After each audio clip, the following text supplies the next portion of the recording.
Welcome back. Now I want to go over another way for you to really come up with new ideas for your business or your side hustle. And this is really about scratching your own itch. And this is about solving your own problems.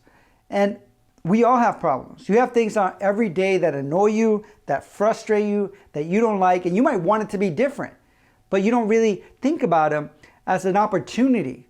So if anything's frustrating you, think of it as an opportunity. What can I learn from this? What could I do to make this better? If something's challenging you, it's challenging other people. If something's frustrating you, it's frustrating other people. And that's the beauty of using the method of scratching your own itch and solving your own problems.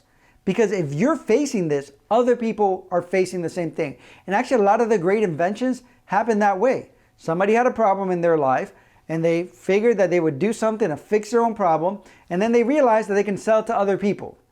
So what I want you to do is that I want you to take some time, and I want you to carry around your notepad or your planner or whatever it is. You can use your phone, but throughout your day, spend your day writing down all the things that frustrate you or that you wish that were different, that you would spend money to solve. If somebody could just solve that for you or fix it, you would spend money on it.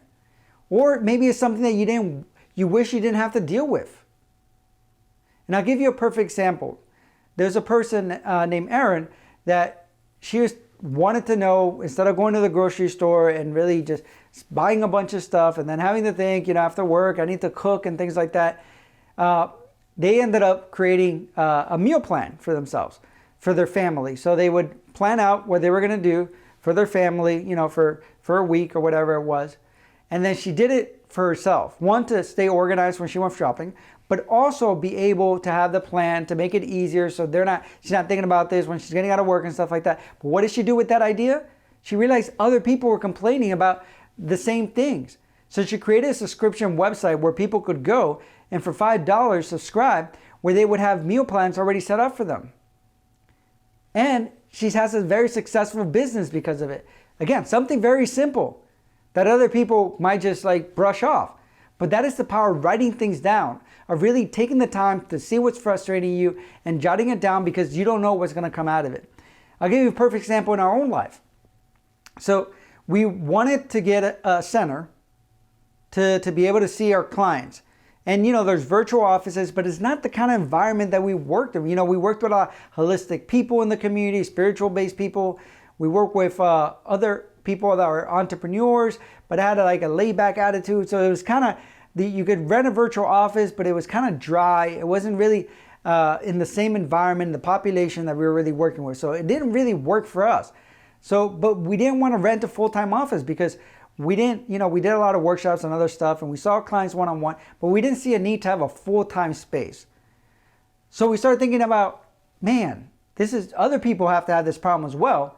So we would talk to a list of practitioners, and they were telling about the same problem. So what came out of it? We actually ended up opening a holistic center with not one office for ourselves, but actually 7 offices and 2 conference centers within that office. And you would say, well, why would you go that big if you only needed 1 office?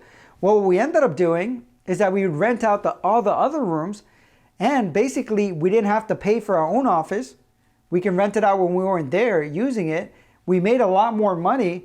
And when we wanted to do workshops, we already had 2 places to do workshops. So we basically had a facility that was paying us money, that was managed collaboratively, because everyone working in it was managing it collaboratively. They would all help with all the things that needed to happen. We had a space when we needed it, both for one-on-ones and for the conference. So it scratched our own itch. It helped us find a solution to our problem in a creative way.